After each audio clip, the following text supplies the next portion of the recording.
Bip bip. Ouais. Ouais, j'en ai deux qui ont joué le jeu, merci Vincent et Renaud. Bonsoir à tous et bienvenue pour ce premier numéro de Vintage Wrestlers Radio. Enfin, on va faire un essai sur Vintage Wrestlers Radio, si ça marche pas tant pis. Si ça vous plaît, bien évidemment, on reviendra souvent pour parler vintage. Eh bien, je vais d'abord vous dire de quoi on va parler. On va parler des Survivor Series 2001. On va pas commencer petit hein, pour Vintage Wrestlers Radio. On est parti déjà vers le top niveau. Et ce soir, on sera 5. Il y aura Vincent avec moi. Salut Vincent. Salut. Je suis déçu, moi je voulais qu'on commente Capital Punishment, hein. On a dit vintage, on n'a pas dit de la merde. Ah, bon, tant pis. Renaud, Moi aussi, je suis déçu. Je pensais faire December to Dismember. Mais bon, Bah, moi aussi. Ouais. pas trop vintage non plus. C'est 2006, on va dire. Plus vintage que Vince déjà. Roussi. Oui, salut tout le monde. Ah bah oui, à cette époque-là, dis donc, ouais, j'étais au lycée. Le jeune. C'est faux, t'étais déjà à la maison de retraite, t'as raté un peu. Oh là là, quel menteur. Moi, j'étais en primaire. Pardon. Et MP, là, salut Canada. Eh oui, salut la France. Au Canada, Merci, merci. terre de nos aïeux. Ça, Et je connais il plus a rien. donné combien là? Il a donné combien pour avoir l'hymne? Eh oh, moi je l'hymne italien aussi. Allez Vincent. Bah, t'es Italia. enculé. Oh. Bon, bref. Oui, bah, Allez. oui, mais excusez-nous, on est vintage, on est plus PGRA ici, donc on va pouvoir faire les cons un peu. Yes. Yes. On va vous reviewer le show Survivor Series 2001 avec tout ce petit monde et bien sûr, on sait déjà que c'est peut-être le plus grand Survivor Series de l'histoire, messieurs. Ouais, c'est possible. Oui, exactement. Avec le 2002, ça se tient. Oui.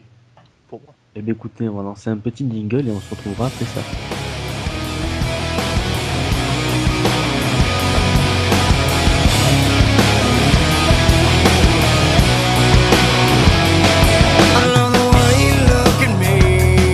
I feel the pain you place inside.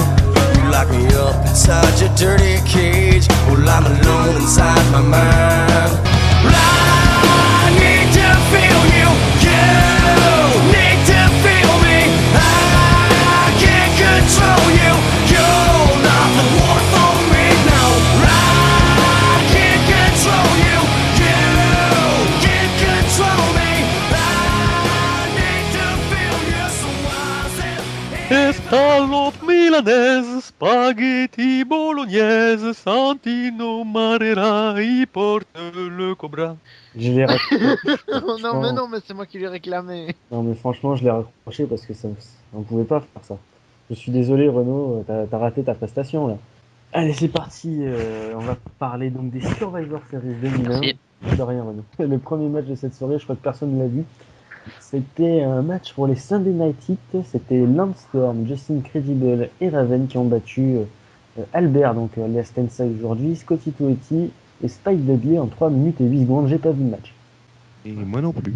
Personne Il n'y n'a a vu. personne qui CDL Oui, Sunday Night Heat, je pense. Personne n'a osé dire le Sunday Night Heat. Hein, je sais Ouais, moi je l'ai vu, mais il y a Perpète, alors des souvenirs précis. Puis Sunday Night Heat, il n'y a pas Pareil non que plus de Bruce grande Lee. mémoire. Hein, donc, Ouais, bon. pareil que toi. Ouais. Ça, c'était un show comme Superstar maintenant. Hein, donc, pas. D'accord. Donc ça passait le dimanche. Quoi. Et pas le Oui. vendredi. Allez, c'est parti, pardon. Oula. Encore un bidon. Heureusement que t'es l'autre de la conversation. Hein. Pardon. Magnifique. Heureusement que t'es pas trop, hein, sinon là tu sortirais tout de suite. Hein. Ça s'est passé donc le 18 novembre 2001 à Greensboro en Caroline du Nord et le show a eu une capacité de 10 142 personnes. Je sais pas si c'est une bonne moyenne ou pas, messieurs. C'est correct. C'est correct, voilà. Donc Ouais. c'est plutôt bon.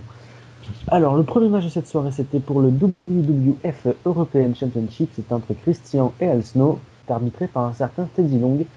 Christian a remporté ce combat en 6 minutes et 30 secondes. Messieurs, c'est parti. La parole à MP. Et oui, un match qui a été pas si mal quand même. D'une durée, je crois, de 6 minutes. De si 6 je me minutes et rappelle bien. 30 secondes. Et oui, merci pour la précision, Gus. Mais ouais, pas un match si mauvais. Ça a quand même bien commencé la soirée, mais rien d'exceptionnel. Un match qui a quand même été bien fait, bien réalisé. Mais comme je disais, ça ne casse pas des briques non plus. Dans un style, on retrouve un peu le Christian.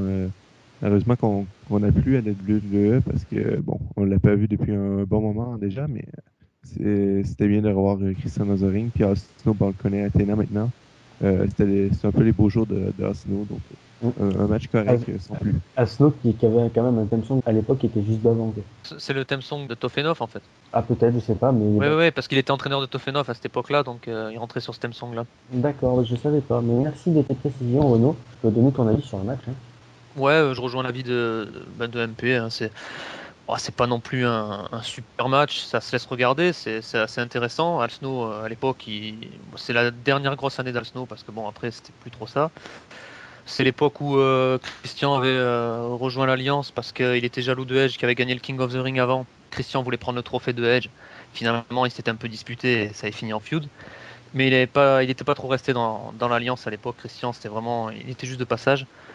Sur le match en lui-même, ouais, pas grand-chose. Un bon match, mais pas un match, comment dire, légendaire. Voilà. Oui, ben moi Bizarrement, j'ai bien aimé ce match. Enfin, j'ai aimé tout le pay-per-view. Franchement, j'ai tout kiffé. Même, Ouais. Ouais, donc à mon avis, ma note elle sera très élevée, mais je me suis bien éclaté durant tout le pay-per-view. Là, pour bien commencer le show, c'était parfait, quoi. J'ai envie de dire, El Snow m'a assez surpris. Donc je le pensais pas si bon que ça, enfin si bon que ça. Surtout Ouais, c'est que un match sympa, quoi. oui, quand je l'ai vu il y a pas si longtemps que ça à la TNA, j'ai fait, ouais, Ouais, voilà, ouais. là, c'est qui Ouais. ce type, quoi? Ah, mais Ah, c'est pas pareil non plus. Maintenant, il y a de quel âge? Il a 40, 45 ans, donc Oui, oui, oui. forcément. Ah oui, c'est sûr, il a 11 C'est ans de sûr, moins. c'est sûr. C'est sûr, mais bon. C'était comme ça, juste, mais je pensais pas qu'il était si fort que ça à l'époque. Je connais pas trop la vintage, j'ai commencé le catch en 2010. Bruce, si parole à toi. Bon, moi, je le louangerai pas comme vous la qualité parce que bon, le rythme était un peu trop lent et j'ai trouvé le kill switch à la fin un peu trop téléphoné. C'est ça que j'ai trouvé dommage dans ce match. Ce qui fait que dans l'ensemble, je dirais qu'il est moyen bon sans plus. C'est vrai que c'est curieux quand je parle d'un match de Christian comme ça, mais j'ai pas trouvé qu'il y avait vraiment du rythme.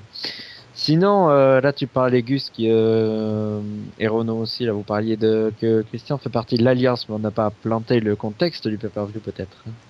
Ah oui, Ah excusez-moi. oui, oui, Exact, c'est vrai. t'as bien raison. Ah oui, c'est vrai que ça parlait Ouais. donc de la réunification entre la WWF et la WCW où la plupart des titres étaient réunifiés cette soirée-là. Je crois que le thème du pay-per-view, quelqu'un peut me le rappeler, enfin le slogan du pay-per-view, j'ai un trou. Winner take all. Oui, il y a donc, Winner takes all. Oui, oui. Ouais, c'est ça. le gagnant prend tout. Voilà, exactement. Donc c'est vraiment la fin de la storyline de l'invention de la WCW, quoi. Ben oui, non mais faut dire que plus tôt dans l'année, Vince McMahon a racheté la WCW, Oui. donc il a démarré une rivalité avec son fils Shane et sa fille Oui. Stephanie à partir de WrestleMania 17.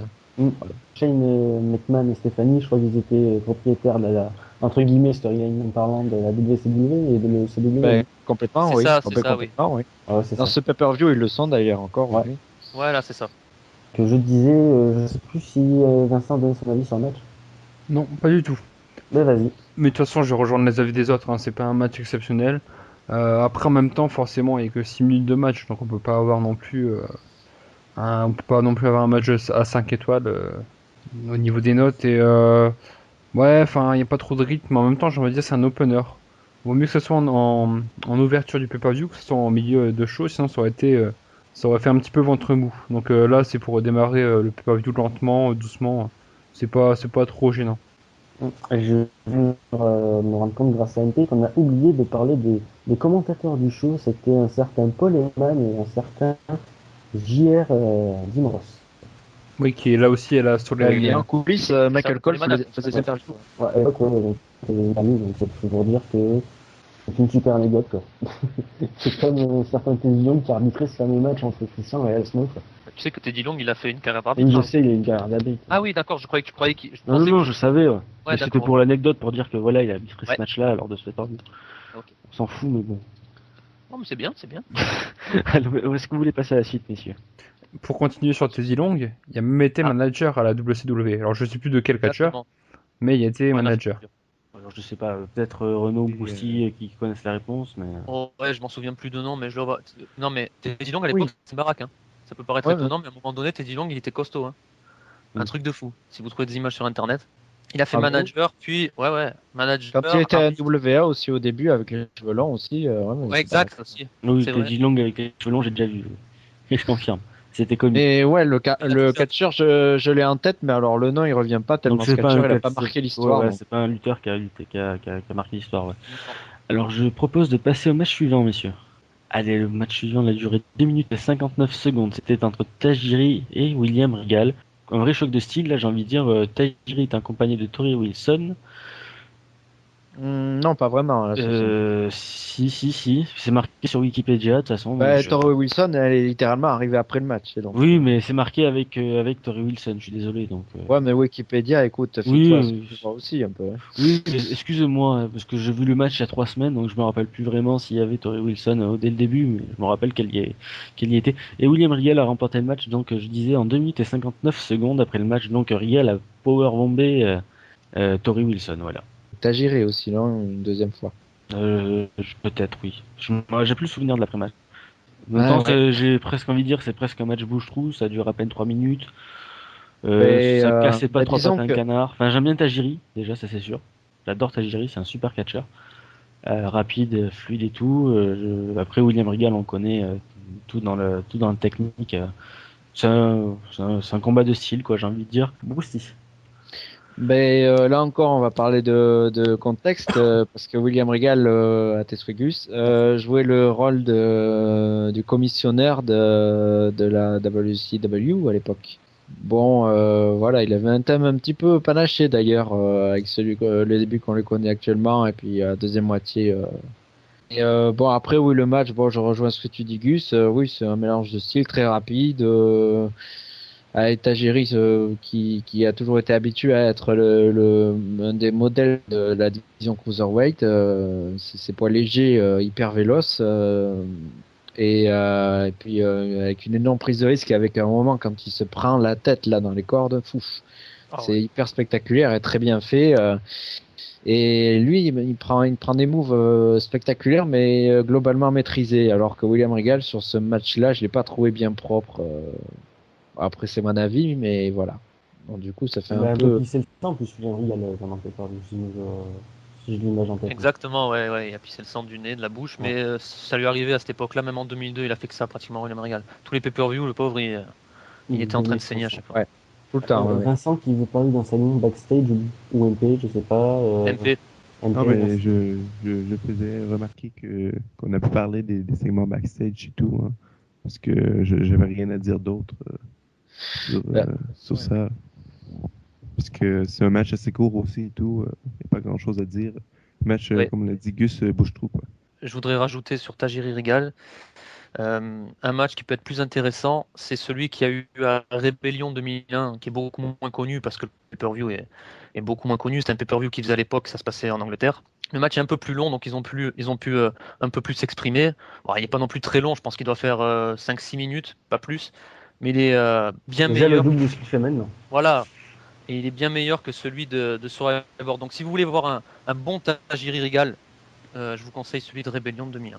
Ben, merci Renaud. Vincent. Et puis aussi pour les anecdotes, c'est Paul Heyman qui est commentateur de ce pay-per-view qui l'a amené Tajiri à l'ECW et c'est Regal qui a amené Tajiri à la WWF. Donc on peut faire un petit lien et puis oui non sinon le match c'est dommage hein, parce que et on peut donner de bonnes choses avec Regal son style technique, ses souplesses tout ça puis les coups de pied de Tajiri. Surtout que Tajiri on l'a vu un peu plus tard 2005 je crois quand il faisait équipe avec non peut-être un petit peu avant quand il faisait équipe avec Eddie Guerrero.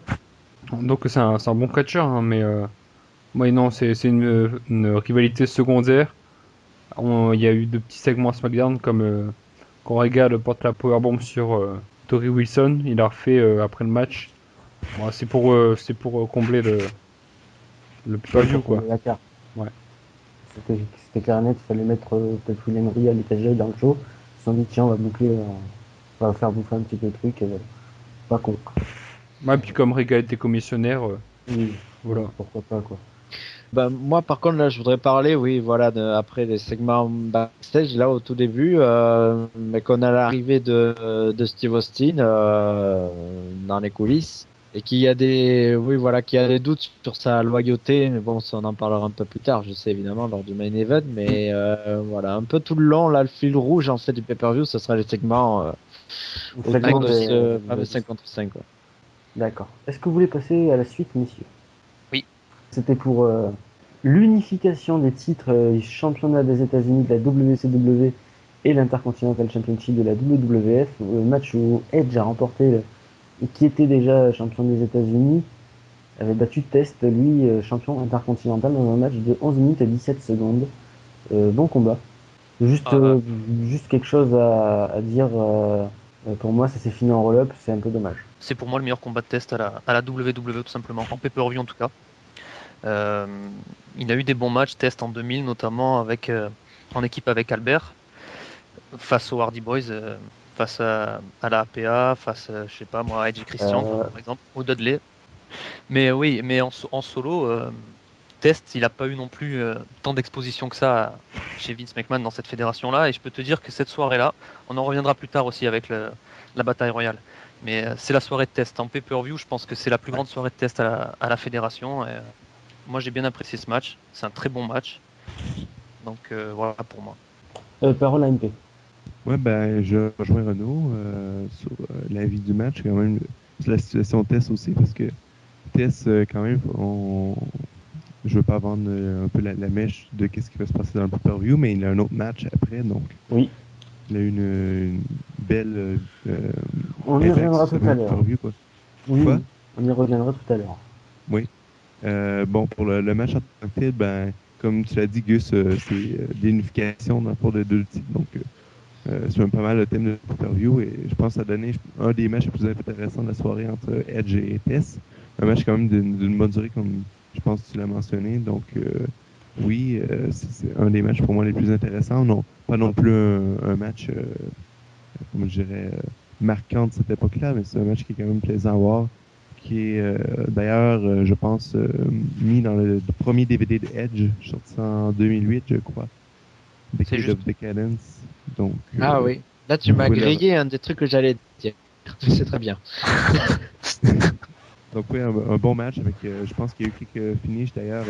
J'ai plus la mémoire autant vive que quand j'ai vu le show, parce que c'est quand même déjà 2 semaines, je crois, que je l'ai vu. Donc c'est un peu dur pour moi de me rappeler exactement des finishes qui s'est passé, mais il y avait une bonne séquence vers la fin. Le rythme a bien été monté, la construction était pas mal aussi. Donc j'ai une bonne durée avec quelques bons spots. C'est ce qu'il fallait en milieu de pay-per-view pour monter l'intensité vers la fin justement du pay-per-view avec le gros main event qui semblait. Donc voilà, c'est ce que j'avais à dire là-dessus. Boost, le flocon. Et oh. Bon hiver à vous aussi. Bah, sur le match, bon, mais on a Edge déjà en version face. C'était un de ses premiers termes à l'époque, non, quand il en solo, oui. Ah ben il neige en ce moment chez MP, c'est très bien. Mais qui à l'époque avait le thème de Rob Zombie au passage. Oui. Ah, oui, exact. Voilà, donc pour resituer. Et pour le résultat, moi j'étais déjà pas surpris à l'époque parce que bon, les ceintures de la WCW au fur et à mesure fallait les faire dégager, donc les combats d'unification, il y en aura encore un autre plus tard dans le show, avait pour but, oui. Je dis plus tard, mais voilà. Juste après. Et c'est avait vraiment pour but de faire dégager les ceintures à garder à l'arrivée à la ceinture. Tu vois, ils ont gardé quand même la ceinture WCW de champion des États-Unis, ils l'ont gardé du coup. Vu qu'elle est devenue championnat des États-Unis. Oui, mais pas sous cette dénomination. Voilà, oui, ils ont changé. Mais je veux dire, ils ont au fur et à mesure éliminé les dominations de WCW. C'est normal, ça, après. Oui, ce qui est logique, voilà. Ils ont conservé les ceintures, par contre. Oui. Après, bon, je reviens sur le match, mais qui est une légère opposition de style, parce que Test, quand même, c'est quand même un sacré gabarit, comme dirait l'autre, mais très mobile pour le gabarit qu'il a. Et je rejoins Renaud, c'est vrai que c'est son meilleur match, à mon avis, enfin, que je l'ai vu en pay-per-view, en tout cas. C'est un match bien construit, qui démarre sur des bases plutôt lentes, mais après, qui est assez emballé. Et moi, la fin me dérange pas trop parce que auparavant ils ont leur finish Ils ont placé leur Leur finish respectif, voilà, c'est ça. Ah oui, d'accord.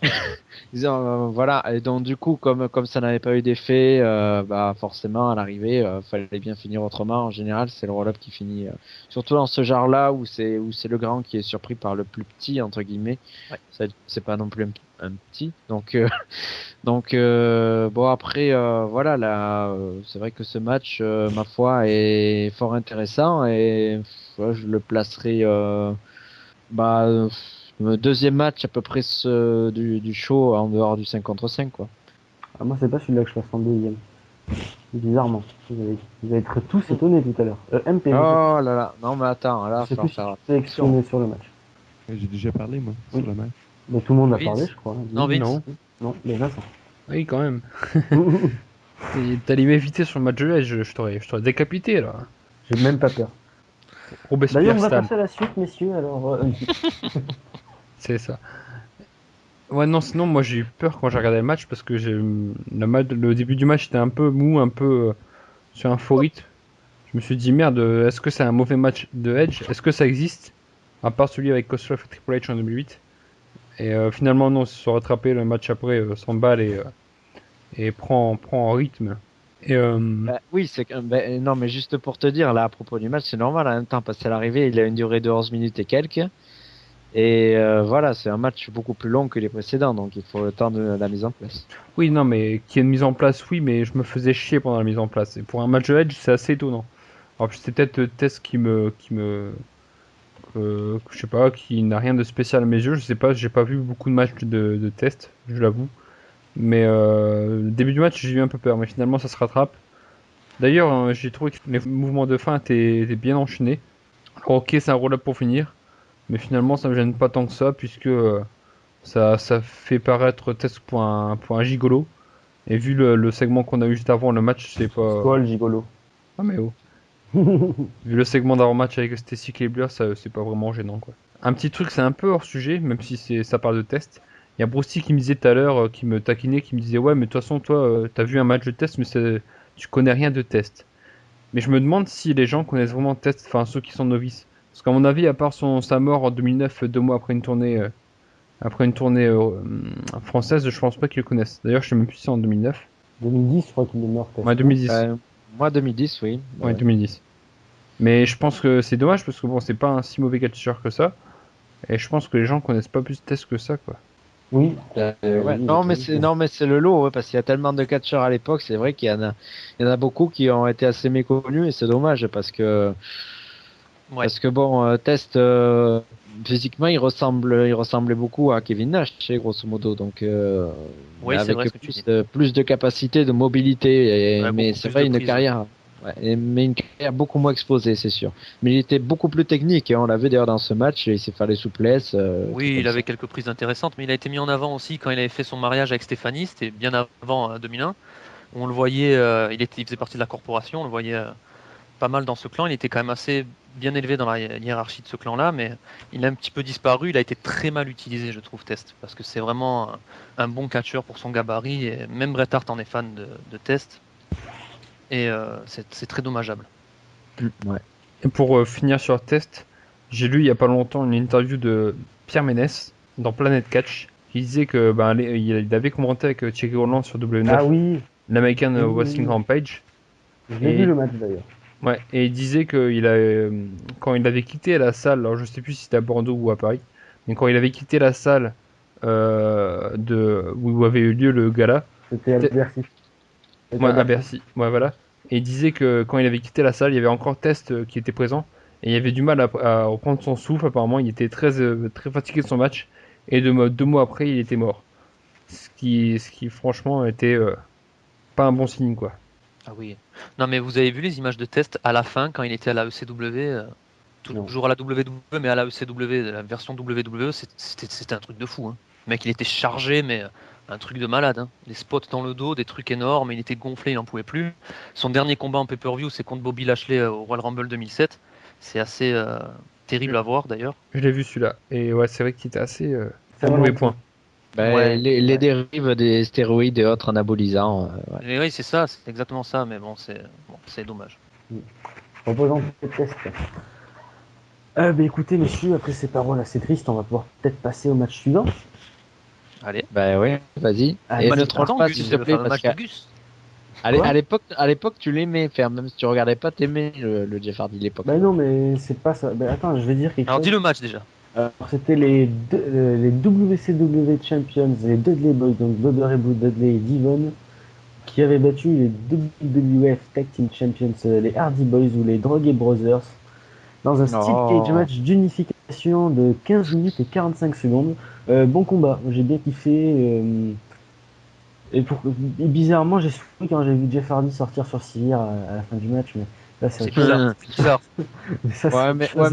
ouais, mais attends, expliquons quand même. Attends, je veux bien, mais attends, le Jeff Hardy d'avant, la Oui, TNA, il a tu fait peux ça. surkiffer. Il a fait un gros match, oui. Et là, on parle de Jeff Hardy, Là, c'était d'AEW. c'était le Jeff Hardy quand même. Le Jeff Hardy, Qui était d'ailleurs à l'époque sur une énorme année au passage. le Jeff Hardy, le Jeff Hardy énorme, là, oui, le bon Jeff Hardy qu'on a tous aimé. Là, je vais pas troller, c'était juste pour rigoler, toutes ces petites allusions avec les drogués brothers, tout ça, mais Et d'ailleurs, à la fin, là, ça fait un peu Jay Styles, entre guillemets, là, choisir le gros move et se faire piéger Oh non. sur ce coup-là. Ça fait surtout Jeff Hardy. Jeff Hardy, il a fait ça quasiment toute sa carrière. Je me Oui, souviens. bah à l'arrivée, oui, c'est vrai que, Mais c'est vrai que c'est un décision. à chaque fois enfin, j'en ai eu plusieurs des Steel Cage avec Jeff Hardy, à chaque fois il faisait ça. non, mais je me souviens surtout qu'en 2008, quand il a sa rivalité avec Triple H pour le titre de la WWE, il y a Triple H qui lui dit t'es un très bon catcheur, mais tu fais de très bons matchs, mais à chaque fois tu privilégies le spectacle la victoire, quoi. Et c'est ça qui te manque pour attraper des titres. Donc Jeff Hardy a un peu fait ça toute sa carrière à la Ouais, mais WWE. Ouais, mais 2001, déjà, il était passé à travers pas mal de tables. Et, lors des fameux TLC, Ouais. voilà. Déjà, il s'est pris un spire monumental du haut d'une échelle, alors que, je sais pas si vous vous rappelez, mais à Mania 17, Oh oui, c'est ce juste spire classique. Ouais, c'est classique, tout le monde l'a vu cette image-là de Jeff Hardy se prendre un spire de Edge, alors qu'il était en train de décrocher la ceinture. Bien sûr. Et... De toute façon, c'est c'est dans tous les best-of, hein. C'est obligé. Oui, ça, je crois que c'est une des images les plus impressionnantes qu'on ait vues dans l'histoire. Ah, puis même son bump là, dans ce match-là, où quand il fait sa swanton à travers la table, Ouais. il y a quand même une sacrée chute, quoi. Ouais, mais là, il s'est fait mal, il aurait pu se tuer. Bah oui, une petite rotation en moins, puis c'est la vraiment, nuque, c'est un quoi. super combat. Mais tu vois, Moussi, tu disais que tu plaçais ce match-là, enfin le Edge test en deuxième au niveau qualité, moi je placerais celui-ci. Pareil. Que j'ai vraiment pris mon pied, quoi. J'ai kiffé ce match. Ouais, je rejoins Gus Mais aussi, non, mais, Evie. non, mais attendez, là, Ouais. j'ai bien précisé le deuxième en qualité, sans compter le 5 contre 5, soyons d'accord. Ah, Alors moi, je sous-entends que celui-là, c'est le meilleur niveau qualité, parce qu'il dure un quart d'heure, quand même. Il y a beaucoup de belles prises. C'est pas toujours évident un match par équipe dans un steel cage, parce que bon, il n'y a Ben, pas d'espace et c'est pas Linnecell, donc Ouais. ils sont D'ailleurs, vraiment enfermés. D'ailleurs, ça manque aujourd'hui des steel cage match par équipe à la WWE. Alors c'est très Ouais. rare, hein, les steel cage match par équipe, c'est très rare à la Ah ouais, mais ça fait un moment qu'on en a Ah oui, pas. oui, Bah, bah oui, c'est- celui-là c'est c'est un sûr. des rares, hein, honnêtement. hein, donc. Ben, C'est- le dernier match qu'on ait vu en cage par équipe, match par équipe, oui, c'est très rare en cage. Il y a eu un bon Hardy Boys contre Edge et Christian à Unforgiven 2000 l'année d'avant, même si je préfère quand même celui de Survivor Series. Moi, j'ai toujours le souvenir de l'écrasement de Barré Dudley sur Matt Hardy. Son splash entre la cage et les cordes, c'est Ah oui, Ah, puis, l'avalanche là. ce match-là, je l'ai vu hier. Donc, pour vous dire, je me Ah ouais, rappelle. voilà, très il a bien. Barré, il est allé, mais avec joie. sa Booba Bomb là, sur la troisième Magnifique. corde, elle est énorme. Elle est énorme, ouais. Et puis pour parler du ski, des matchs en cage par équipe, en même temps, tu mets pas un match en cage par équipe pour une rivalité de merde. Et comme les rivalités pour la division par équipe, Et c'est là, pas il trop ça en parle ce de- moment. Enfin, on va faire une petite parenthèse, on va revenir à la WWE d'aujourd'hui. J'ai vu une news il serait possible de voir un match, un triple shot ladder match par équipe cette année entre la team Eno, Rey Mysterio et Sin Cara et les Prime Time Players. Ça peut être intéressant, ça. Franchement, ça me donne pas envie. Hein. Moi perso, ouais, mais bon. Là, ça donne pas envie parce qu'il y a les Prime Time Players, mais Ouais. bon, c'est un ladder match donc ça peut être sympa, tu vois. Ouais, ça peut être sympa, ouais. Mais ouais, c'est vrai que. Ouais, à l'époque, bon, un peu plus ancienne, enfin, post 2001, il y avait aussi un ladder match par équipe. Il y avait notamment Kendrick London qui avait fait pas mal de spectacles. Mm. Et l'équipe des Anglais, par contre, qui était vachement mal à l'aise, donc Ah Regal oui, Taylor. Regal et Taylor, c'est ça? Ouais, c'est ça, ouais. Donc, bon, c'est variation de style, voilà. Non, mais c'est ça qui fait le bonheur des ladder matchs, à mon avis. Hein. Ouais. Surtout à plusieurs. Enfin, bref. Non, mais pour revenir au contexte, ça, je crois que MP n'a pas encore parlé et qu'il Oui. évoquait la grosse année de Jeff Hardy, entre autres, qui avait aussi disputé un match contre Undertaker. Ah oui, on retourne un peu dans la conversation là, mais on évoquait un peu l'année 2001 de Jeff Hardy. Je pense que vous aussi en parlait. Donc, oui, j'avais mentionné sur le chat son ladder avec Taker à Raw, je pense, environ vers l'été, juillet. 2002. 2002, ah oui, 2002, c'est vrai. Mais ouais, un gros ladder match. C'était pour le Magnifique. titre intercontinental, je crois. Non, champion du monde. Non. Taker Ah mettait oui, sa ceinture en jeu. Oula, oui, autant pour moi, oui, Ça, c'est vrai, je m'en mêle. c'était le début, je pense, en fait, son premier push solo, je pense. Parce que. Bah, en fait, son premier push Pour le solo, titre il date champion. vraiment de 2001, hein, 2001. Parce qu'il a vraiment accumulé. Pour le gros titre, ouais, ça arrivera plus tard, mais déjà en solo, c'est arrivé vraiment en 2001, hein, parce qu'il il a accumulé le titre européen, le titre hardcore, le titre intercontinental. Exactement. en seule année, Exactement. c'est En énorme. battant Triple H à SmackDown. À l'époque, c'était un choc. Hein. Plus Que Jeff batte Triple H à l'époque, c'était un choc. Bah, puis il y a Ah aussi oui. eu sa rivalité avec Rob Van Dam, je crois. Hein. Magnifique, Ah oui. classique. Autour du titre hardcore, d'ailleurs, j'avais fait un Vox classique il y a pas longtemps. Ouais. C'est avoir des matchs comme ça, le titre Oh, hardcore au l'année passage. 2001 c'est- de Jeff, elle est superbe, il n'y a rien à dire. Ah oui, bah ça, pour moi, celle-là, c'est celle où est à son sommet d'ailleurs. Il Voilà, n'y c'est a ça. rien à dire. Hein. Il n'y a rien à dire, ouais. Exactement. Puis, sinon, j'avais envie de compléter sur on parlait aussi de Tech Team en cage. J'en ai sorti un. J'avais des souvenirs justement de SmackDown année 2009.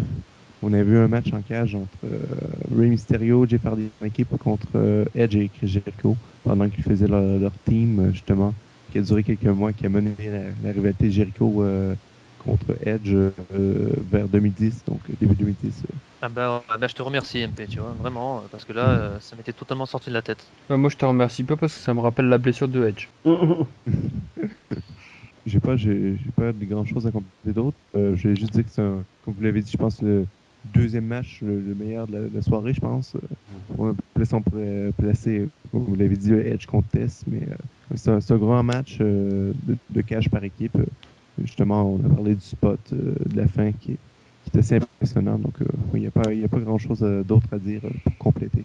Sûr, moi j'aurais quelques petits trucs. Encore, je suis surpris que Gus n'ait pas parlé d'un truc d'ailleurs. Curieux. L'accompagnatrice des Stacy. Dudley Boys. Stacy Kibler, bam. Bam. Et c'est la femme à George Clooney. La Exactement. femme. Eh oui. C'est vrai Eh oui. Mariée. Ouais. Ah ouais. Pas mariée, mais c'est la petite copine. Oula, de quelle George news. Clooney. Ouais, non, parce que George Ah, mais Clooney ça est quand même fait- connu pour ne pas garder ses conquêtes. Ça Donc. fait un Non, mais- petit moment qu'ils sont ensemble, aussi. Pas marié, mais comme dit mon prof de mythologie, le mariage, ça sert qu'à baiser. Donc, Non, justement, après le mariage, il n'y a plus de baise, Vincent. Oh, les gars, waouh. enfin bref. Oui. Bon, Je mais m'en y- MP avait oublié quelque chose. Ah oui, justement, ce match a amené la rivalité Matt contre Jeff Hardy à Vengeance 2001. Tu avais aussi, je pense, Lita en arbitre dans ce match-là.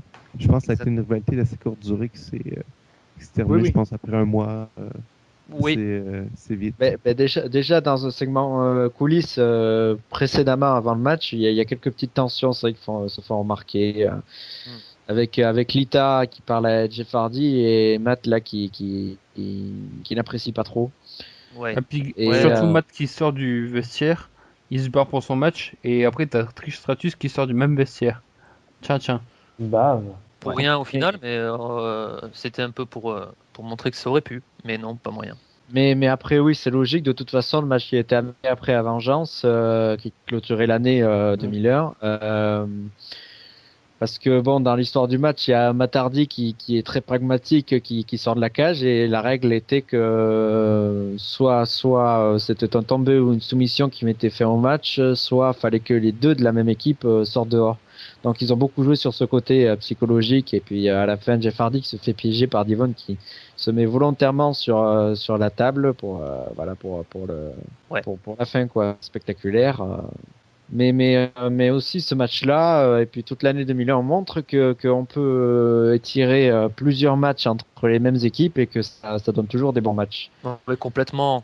Les frères Hardys, les Dudley Boys et Edge et Christian, ils auraient pu s'affronter 2000 fois, qu'à chaque fois ils nous auraient sorti Un grand quelque match. chose d'exceptionnel. Et vite fait pour finir sur les frères Hardy, leur rivalité, ça n'a pas duré longtemps puisque Vengeance c'était en décembre 2001 et qu'au Royal Rumble, donc en janvier 2002, ils se reforment en plein match pour essayer d'éliminer Undertaker, mais Undertaker Les élimine et Jartra, ouais, assez facilement.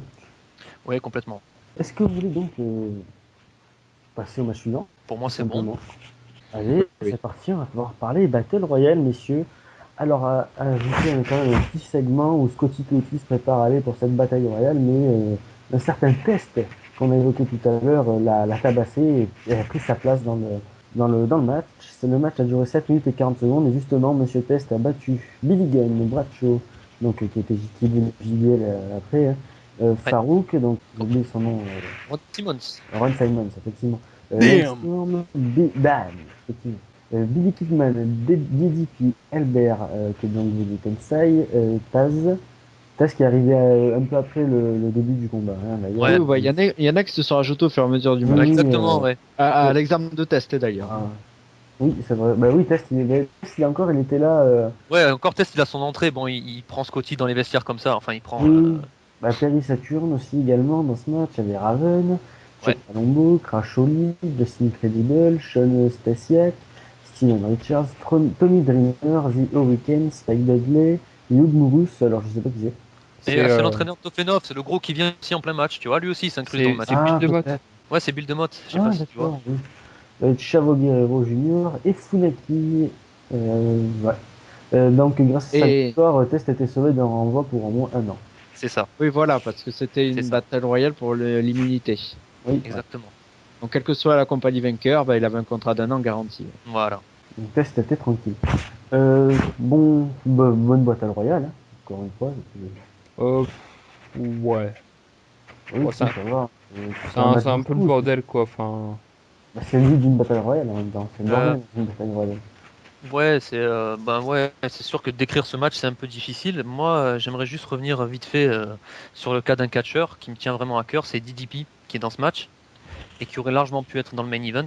Bon, alors DDP, il était déjà en fin de carrière à l'époque, mais quand il est arrivé à la WWF avec l'Alliance, sa première feud c'était contre Undertaker. Donc à l'époque, je me suis dit, bon, parfait, DDP à la WCW, DDP il faisait contre Hollywood Hogan, contre Ric Flair, contre le Macho Man Randy Savage. D'ailleurs, ça a été une des grosses feuds de 97 à la WCW. Oui. DDP, voilà quoi, je veux dire, la WCW, c'était un main eventer, il a été plusieurs fois champion du monde, il vient avec l'Alliance, il fait contre Undertaker, je me dis, bon, finalement, ça s'est totalement écroulé pendant cette période-là. Et je m'attendais à ce qu'au moins en Survivor Series, ce mec-là représente l'Alliance dans le main event 55. Je ne sais pas après qu'il fasse gagner l'Alliance ou qu'il soit en finale. Bref, il se fait éliminer de cette bataille royale, mais d'une force. C'est un truc de fou en poussant un petit sourire là. Il avait une gimmick totalement ridicule. Et il se fait sortir comme ça. Ouais, vas-y, MP. Donc, je vais y aller. Au revoir. Ben, j'ai envie de dire que oui, c'est pas une grosse bataille royale, mais j'ai envie de dire que c'est un peu un match bonjour pour. On a des mecs qui faut sur le pay-per-view, donc on va faire un match, une bataille royale entre tous ces mecs. Et bon, on va donner de l'immunité à lui qui gagne, donc il n'y a pas grand chose à dire là-dessus. Bon, oui, ça gagne. Comme on a déjà mentionné ce qui est arrivé avec Lance plus tard dans sa carrière, donc j'ai pas envie de retourner là-dessus, mais pas grand chose à dire en fait. Bousti, peut-être. Bah, au niveau de ce match, pas grand chose à dire. C'est une battle royale assez rapide. 7 minutes et 40 secondes. Oui, voilà, merci. L'enjeu, c'est plus un fourre-tout avec Oui, voilà, comme on peut le comme dire. Renaud l'a dit, un mélange. On peut le dire, c'était la mid-card de l'époque. Hein. En fait, comme le dit Renaud, à l'exemple de DDP, il y a certaines figures aussi comme Pillman, par exemple, de la WCW qui était un peu sur la fin à l'époque. Donc voilà, ils étaient un peu là. Bon, après, oui, bah, comme MP le disait plus tôt dans le podcast, donc c'était la grande soirée de test. durant la Battle Royale, on a vu aussi qu'il y a qu'il y avait un antagonisme entre Taz et Paul Heyman aussi à l'époque. C'était à l'ECW et donc bon un peu tout s'est matérialisé. Voilà. Après, ouais, je sais que Vincent a un truc à dire, je crois, sur la toute fin du match. J'ai même pas reconnu le Billy Gunn. Ils font pas vraiment de gros plans sur lui et j'ai vraiment pas reconnu Billy Gunn quoi. Parce que c'était la période où il était Billy et Chuck, ça allait être. On les reconnaît pas, c'est vrai qu'il était blond décoloré, c'est ça, en short Non, même rouge. pas encore. Non, il était Non, brun. pas encore. Il était brun. Non, Il ouais, était c'est brun, brun. cheveux- Ouais, d'accord, ok, je vois. Un peu, Ouais. enfin, il ressemblait un peu à Magnus de maintenant à la tienne. Ouais, c'est vrai. Et non, j'ai vraiment pas reconnu. Et oui, pour reprendre quand même aussi, parce qu'il a dit une grosse connerie, il a dit Brian Pillman. Brian Pillman il était quand même mort depuis 4 ans. Ah Il ouais, était- ouais, Brucey. Hein. Il était pas dans le match. Ah, Hein. Oui, Ah, pardon. Pillman, il est mort depuis longtemps là. Hein. Oui, non, mais bon, non, mais on peut bugger des fois, là, Tu veux surtout que je que te redise les qui micros c'est qu'il y bug avait dans le beaucoup, match alors moi je sais plus là. Tu voulais que je vous redise qui c'est qu'il y avait dans le match ou pas? Pour Non, pas que non, ça va aller. Non, oui, j'ai Non, c'est confondu avec Billy Kidman, oui, autant pour moi. D'accord. Ah d'accord, oui. Pas même. Même si c'est deux Half Liar, mais c'est pas Billy. Billy c'est- Kidman, oui, excusez-moi, il y a eu quelques perturbations micro, là, j'étais un peu perdu, là, je crois, dans le... Écoutez, messieurs, je propose qu'on passe au match suivant. Donc on va pas trop s'attarder après, même sur le match qui arrive. Hein. Pas s'attarder aussi plus longtemps sur cette bataille royale. Je propose qu'on passe au match de Diva, enfin qui n'était pas appelé Diva à l'époque. C'était un. Et non, c'était les femmes, tout simplement. Juste les femmes, oui. C'était un six-pack challenge comportant Trish Stratus, Lita, Jacqueline, Mighty Molly, Jazz et Ivory. Alors, à savoir que le titre des Women's donc, était vacant depuis que Chyna avait quitté la WWF. C'était pas une grosse perte. Non, surtout sur la fin. Oui, voilà. Et c'est Trish Stratus qui l'a emporté en très peu de temps, 4 minutes et 35 secondes. L'a fait tomber sur Ivory après un Stratusfaction. Et voilà, pas plus. Non, pas Bon. grand chose à dire, à part que Jazz n'était pas du tout prévu au show. C'était le début de Jazz là ce soir-là. C'était l'inconnu, c'était la surprise. Donc on savait pas ça allait être qui l'autre femme dans ce match. Et c'était finalement Jazz qui Lita venait de... toujours aussi belle. Oui, tout à fait. Elle a eu une carrière assez courte à WWE. C'est la seule dans le lot qui catch encore, hein, d'ailleurs. Hein. À 40 ans, elle catch encore Exactement. sur le circuit indépendant. Son vrai nom, Caroline Beugnot. Elle a 39 ans. Oui, d'ailleurs, avec son mari, oui, j'ai un peu arrondi son âge. Avec son mari, elle a créé d'ailleurs une école de catch maintenant. Son mari qui est catcheur, hein. Oui, aussi d'ailleurs. Oui, il était catcheur à l'époque aussi. Ouais.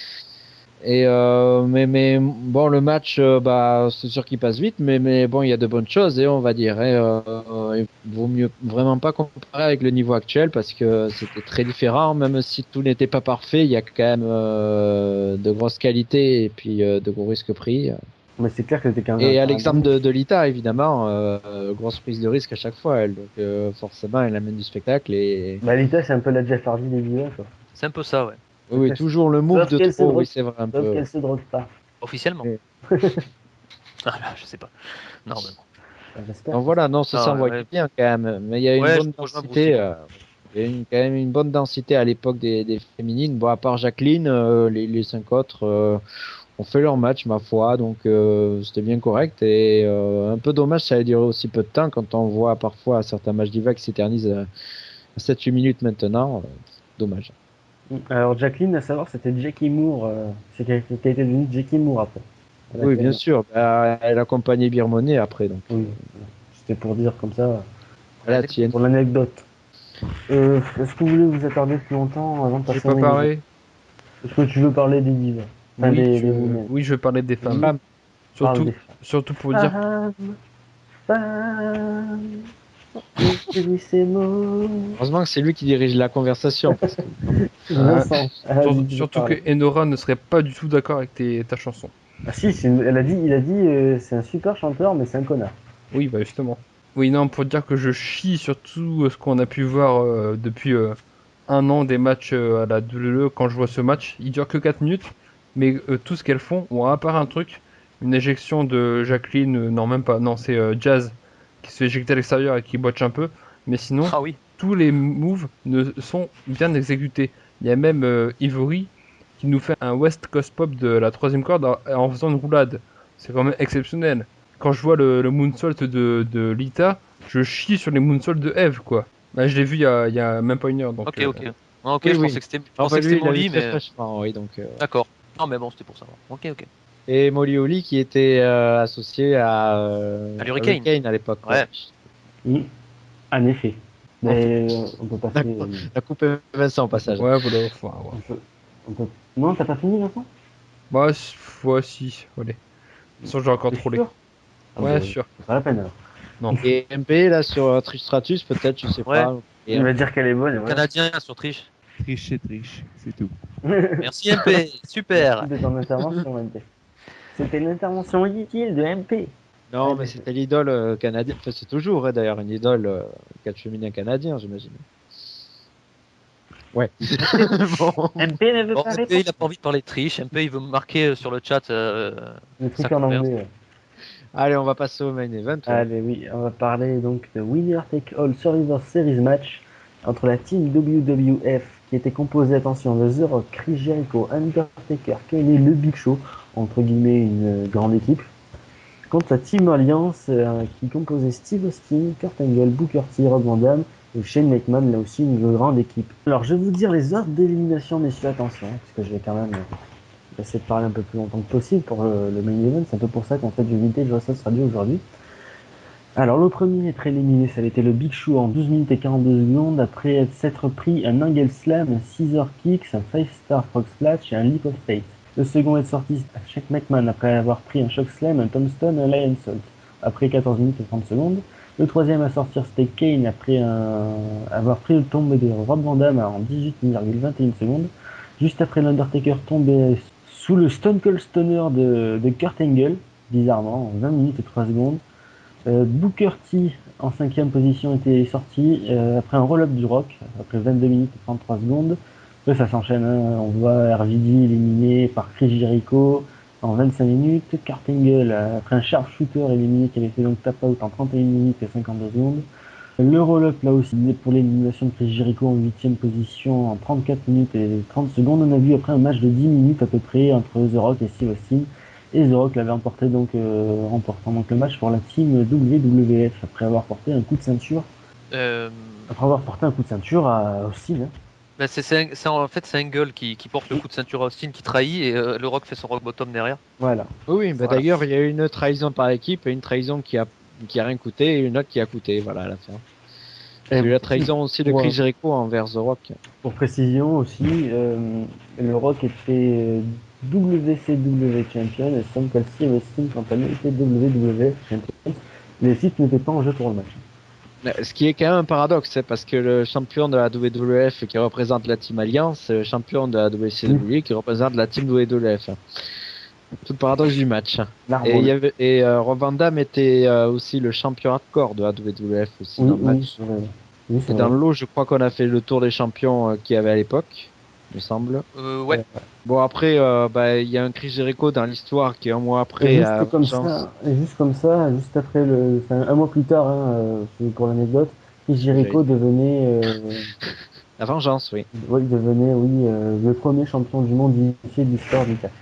C'est parce qu'il battra donc The Rock d'abord pour le titre de la WCW, puis ensuite Steve Austin pour le titre de WWF, enfin qui était le combat d'unification du coup. D'ailleurs, on voyait déjà que Chris Jericho tournait autour de The Rock déjà lors de ce match et quand il trahit un petit peu la team de WWF et qui est accompagné par le badass Undertaker. D'ailleurs, l'Undertaker à l'époque, j'aimais pas trop ce personnage par le fait que ça décalait trop par rapport au personnage qu'il était avant. D'un coup, passer du zombie au motard. Pour moi, ça passait moyen. C'est pour ça que j'ai jamais trop accroché au personnage à l'époque. Et puis je trouve que par rapport à l'histoire aussi, ça faisait quoi? Ça faisait 11 ans jour pour jour là qui débutait à WWE et à l'époque il avait débuté. Si, j'en suis sûr. Ouais. Et il avait débuté justement avec sa fameuse gymnique de mort-vivant qui avait débarqué, qui avait pris le titre de la WWF à Hulk Hogan à l'époque.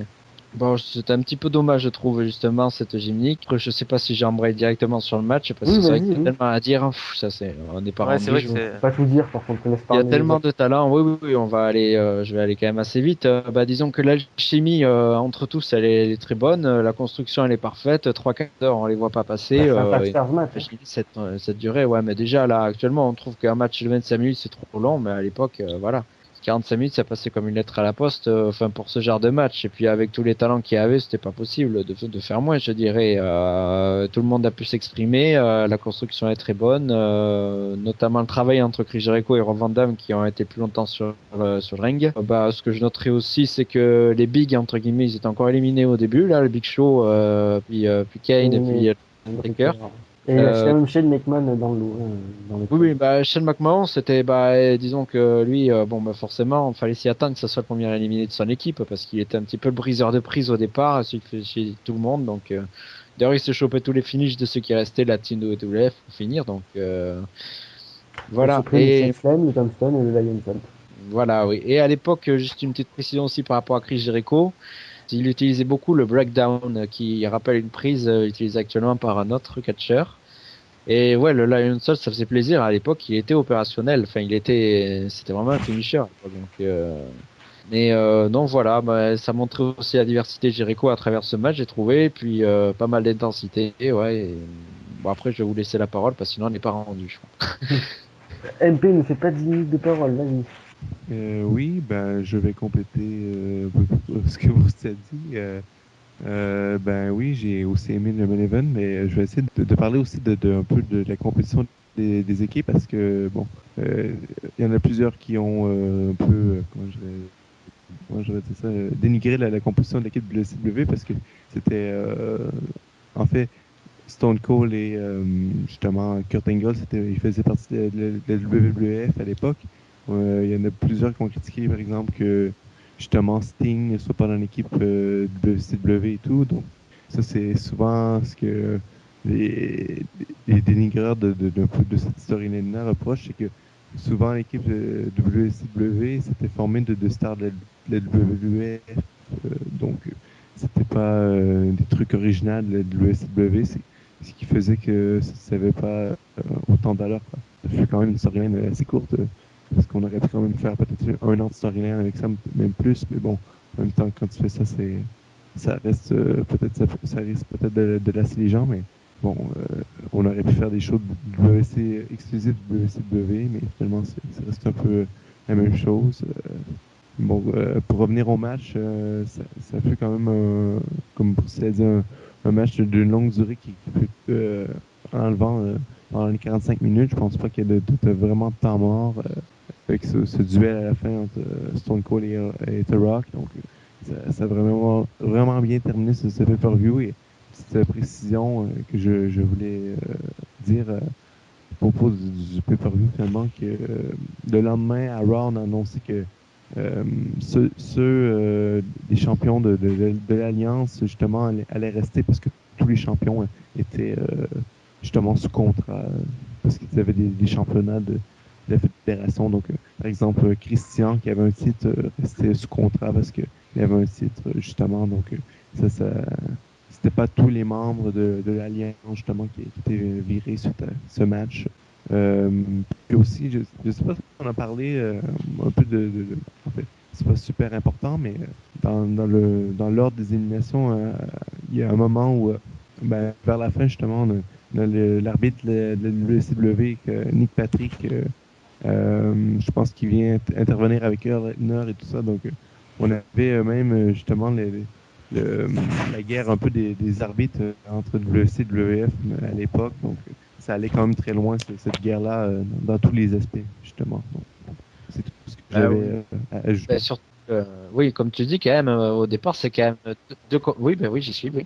Deux compagnies rivales quand même fortement rivales, et pendant quasi une décennie, voilà, d'un coup, forcément, se réunissent sous la même bannière. Faut pas s'attendre à ce qu'ils se fassent des cadeaux, ouais. Donc bon, la rivalité, elle était au-delà, oui, de l'histoire du ring, je dirais. Et Earl Hebner n'a pas fait de conneries au passage niveau arbitrage.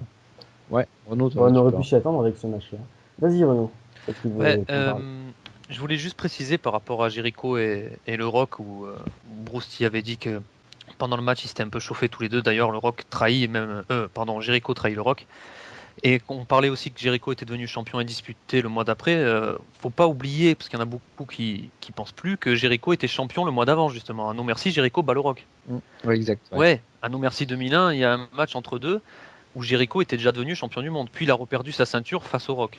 Oui, ça a vite tourné, oui, ça. Ouais, à l'époque. Voilà, ça a vite tourné. Mais Jericho était déjà devenu champion du monde à cette époque-là, face au Rock. Pour Kurt Angle, qui est dans l'Alliance, je voulais préciser aussi que Kurt Angle, l'Alliance, c'est une top en fait, parce que c'est Vince McMahon qui a pris Kurt Angle, qui a fait rentrer Kurt Angle dans l'Alliance. Voilà, je m'en sors, parce qu'en fait, Kurt Angle était de la WWF et il trahit à la fin Stone Cold Steve Austin avec le coup de ceinture pour finalement donner la victoire au Rock. Et le lendemain, à Raw, McMahon veut donner le titre à Kurt Angle, mais Ric Flair fait son retour et dit qu'il a racheté sa part aussi, donc Angle ne devient pas champion du monde. Ric Flair redonne la ceinture à Steve Austin.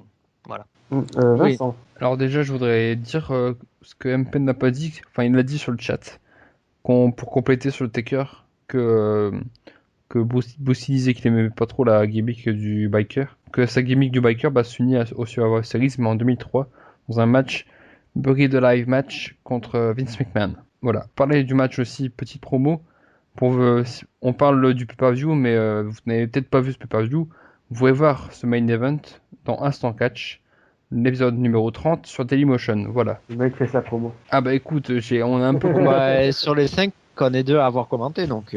Les mecs font leur promo. Ah bah puis ça au moins ça met un peu d'image sur nos propos. Sinon ouais, très bon match, match de 3 quarts d'heure, mais ça passe crème. c'est comme du petit lait quoi, tu bois tout seul. Et ça passe crème. ouais, il y a que Shane McMahon qui fait peut-être un petit peu tâche, mais après bon, il est impliqué dans la storyline, mais c'est vrai que mettre un petit DDP ou un petit Sting à la place, ça aurait été quand même pas mal quoi. Très bonne prestation même des big men, hein, Big Show, Kane, Taker, ils font de super matchs, enfin un super match, et il y a que peut-être l'émission du Big Show qui est un petit peu pourrie. Non, c'est pas Big Show, c'est Kane qui se prend un roll-up de Van Damme. J'ai pas trop aimé, mais sinon ouais, un super match quoi. Il fait des matchs comme on en veut. Et d'ailleurs, franchement, dis-moi, par rapport à ce Survivor Series 2012 là, ce 55, il est comment? Bah, il est génial, c'est le meilleur 55 de l'histoire, c'est tout. Et Oui, au paradoxe, on additionne les temps des deux 5 contre 5 de Survivor Series 2012, ça donne même pas le temps du match 5 contre 5 en 2001. Non, parce qu'il y en a certains qui disent qu'il est très bon celui de 2012, je suis désolé, mais quand on regarde ça, on a de quoi pleurer. Ah quoi. non, il est bon. Non, mais c'est pour ça. Oui, non, mais c'est pour ça d'ailleurs. C'est pas comparable. Oui, non, mais puis c'est les pour stars ça. qu'il y a en 2001 dans ce match-là, on va pas comparer. Les époques sont plus les mêmes aussi. C'est Oui, pas possible. c'est-à-dire qu'actuellement, WWE recherche des stars, il y a beaucoup de stars en devenir, et puis à l'époque, ça fourmille, en plus elles se mélangent, ECW et WCW. Ah ouais. Ah non, mais c'est clair. C'était le summum, mais 2001. Ça sera comme ça si un jour la WWE irait racheter la TNA, c'est une chose qui m'étonnerait grandement. Non, mais c'est surtout qu'il faut arrêter de se branler sur la WWE en 2012 quand on voit ce qu'elle fait. Quoi. Ah non, mais de toute façon, je me branle pas sur. Je me branle pas sur la WWE. Je me branle pas non plus. Mais les matchs sont corrects. Hein. En 2012, les story-ends, ils sont complètement à chier. Non, mais je dis pas de toi, hein, mais il y en a certains sur les forums que je vois qui s'extasent devant les pay-per-view. Je suis désolé, mais sont parfois bons, sont parfois même très bons. Oui, c'est mais pour ça. il faut mettre quand même certaines limites, quoi. Oui, c'est pour ça. D'ailleurs, moi ils sont pas bons en build-up. De toute façon, cette année, la WWE, ils ont décidé de pas foutre un build-up correct pour les shows. Ils s'en battent les couilles limite de Raw et de SmackDown. Enfin, surtout de SmackDown quand on voit tous les Raw, les bandes qu'il y a dans tous les shows, même de la WWE. Qu'est-ce que tu te fais chier pendant Hero Rebound, quoi. Non, mais on est juste en train de comparer 2012 avec Survivor Series 2001. Je veux dire, les gars. Oui, non, ok, mais le débat il est bien, mais là ça sert vraiment à rien. non, mais c'est pour montrer. Ça on est d'accord. C'est l'apogée. Non, mais c'est pour montrer qu'on peut avoir un match avec 10 catcheurs et faire un bon match, c'est tout. D'accord, ok. Sinon, oui, c'est sûr que c'est pas comparable. Oui, voilà. Et oui, mais bon, au passage, après, oui, quand on s'amuse à voir où sont les catcheurs actuellement, il y a Rob Van Damme à la TNA, Kurt Angle à la TNA. Ouais.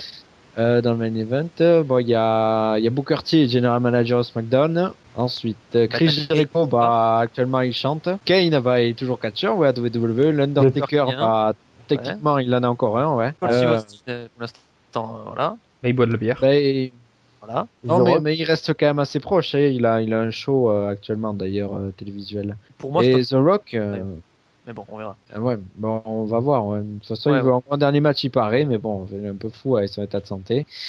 Et puis The Rock, ouais, qui reviendra au Rumble, d'ailleurs, au passage, avec un match programmé contre CM Punk en début d'année 2013. Et Big Show est toujours là. Et Big Show, oui, oula, à l'époque, il avait des cheveux, donc forcément, ça peut perturber par rapport à actuellement. Mais... C'est comme toi, vous aussi. Vincent, Hein. heureusement, voilà, j'avais été sûr qu'il allait rebondir sur ça. Il y a 10 ans, t'avais encore des cheveux, mais plus maintenant. Aïe. Le N'importe mec quoi. n'a que 26 ans. 40 ans, pardon. Non, mais... Aïe, je vous jure. Allez, c'est parti. Et non, mais à l'époque, bon, faut bien préciser, c'était pas la WWE, c'était la WWF. La D'ailleurs, on était dans les La dernières. World Wrestling Federation. Et que SmackDown n'existait pas encore, hein, faut bien préciser ça aussi. Si, SmackDown c'est Si, bien 99, sûr. alors là tu Tu dis dis de la donc, merde. Oui, c'est vrai, bon, pardon. Tu Ouais, dis de voilà. la merde, même. Espèce de Moi, je Rock fatigue, oui, quoi. c'était un. Oui, d'accord. Tu dis de la merde, mec. Fou, ça, je coupe. Hein. Qu'est-ce Entre Pillman et ça, je coupe. Non. Je garde tout au montage ici. C'est pas grave, au pire, j'aurai le C'est double, bon. donc on remettra dans le bêtisier. Voilà, c'est ça. Allez, c'est parti, on va pouvoir passer aux notes de ce pay-per-view. On va commencer par Monsieur Brousty qui veut couper les trucs au montage. Bah, 8 sur 10. C'est Ah. pas le meilleur pay-per-view de l'année. Moi, j'en place 2, 3 au-dessus, évidemment. Mais voilà, évidemment, celui-là est symbole de ce que était à WWF à l'époque, en 2001. Enfin, presque symbole, je dirais, parce que c'était pas tout à fait ça non plus. Surtout la première partie de l'année. Et voilà, placé comme mon expression favorite, les meilleurs œufs dans les bons paniers. Voilà, je sais pas parfait non plus, mais ça sera un rapproche. Quoi. MP. Bon, ben, je vais placer un petit peu plus bas que aussi, mais 7.5 parce que, bon, l'undercard est pas mauvaise, mais n'est pas génial non plus. Il y a quelques matchs, les 3 matchs qu'on a nommés, qu'on a dit qu'il y avait la qualité, le Steel Cage, Tag Team Steel Cage match, le Edge contre Tess et le main event, évidemment, qui a donné presque 1 heure de show, finalement. C'est les 3 matchs à retenir, finalement, j'ai envie de dire, c'est un show qui est cool à regarder, mais c'est un show qui est presque... si tu enlèves le main event, il n'y a rien de si exceptionnel non plus, donc 7.5. Ah, 7.5, pardon. Vincent. Moi, je mets 7.5 aussi parce qu'il y a un très bon main event, il y a un très bon Steel Cage. Mais en même temps, quand on regarde les autres matchs, c'est bon, mais c'est pas exceptionnel. Surtout l'opener c'est bon, hein, c'est du Christian, mais c'est peut-être un petit peu léger pour un pay-per-view. Mais sinon, moi, c'est un très bon main pay-per-view. Je trouve que c'est assez correct au niveau globalité. T'as pas vraiment de mauvais match à part le Christian, mais sinon, t'as aucun match acheté en fait. Tout est agréable à regarder, ce qui est pas forcément le cas cette année. Donc moi, je mets 7.5. Renaud. 8. 8. 8 pour les mêmes raisons que. Ouais, 8 pour, comme Bruce a dit, exactement pareil que lui. Je pense que c'est exactement pareil que lui, donc je vais pas rajouter 8 sur 10. Ouais. Moi, ce sera 9 parce que j'ai pris mon pied, tout simplement. J'ai pris mon pied en regardant ce pay-per-view. Le main event, bien sûr, c'est mythique. C'est peut-être le plus grand match de l'histoire. Peut-être, hein, mais c'est quelque chose d'extraordinaire. Le Steel Cage est juste extra aussi. Et Jeff Hardy, oui, tu loues Jeff Hardy. Attendez, oui, on va s'y attarder dessus là un peu. non, pas du tout. Déjà que ça me fait mal. Je t'ai même dit que ça m'a fait sourire quand il est parti sur sa civière. Ouais, mais ça t'a fait le aussi, Edge, aussi sourire différemment quand Stacy Keibler a relevé sa mini-jupe. Bah oui, ça c'est sûr. Bref. Donc je disais que le Edge test est bon. Christian Snow j'ai bien aimé. C'est un bon opener, donc vraiment j'ai rien acheté dans ce pay-per-view quoi. J'ai pris mon pied. 9. J'aurais mis 10, mais il y a certains WrestleMania X7 qui étaient dans le coin, alors on pouvait pas. Ben c'est ça, oui, il y a quand même un meilleur quand même. Enfin, Miller a mis un peu plus d'excellence, c'est ça qui est incroyable. Et non, dernier truc, quand même, le public aussi c'est complet. Il y avait peut-être que 10 000 spectateurs, mais c'était une salle complète et qui vibrait énormément. Hein, puis pour chacun d'ailleurs, hein, d'en remarquer. C'est ça. Ben messieurs, j'ai la note finale. La note finale, attention, roulement de tambour messieurs. La moyenne de ce pay-per-view, elle est assez haute, elle est assez élevée, c'est 8 sur 10. Et ben voilà, c'est parfait. Mais voilà, Mais ouais. je crois qu'on a C'est bouclé, Les notes qu'on a dit, c'est bien. Ouais.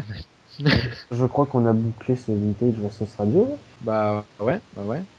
On verra les retours qu'il y aura pour voir après si on se penche sur une autre année ou voilà, notre choix en particulier. On peut annoncer les 2 ans et ce qui s'en vient pour SR Radio aussi.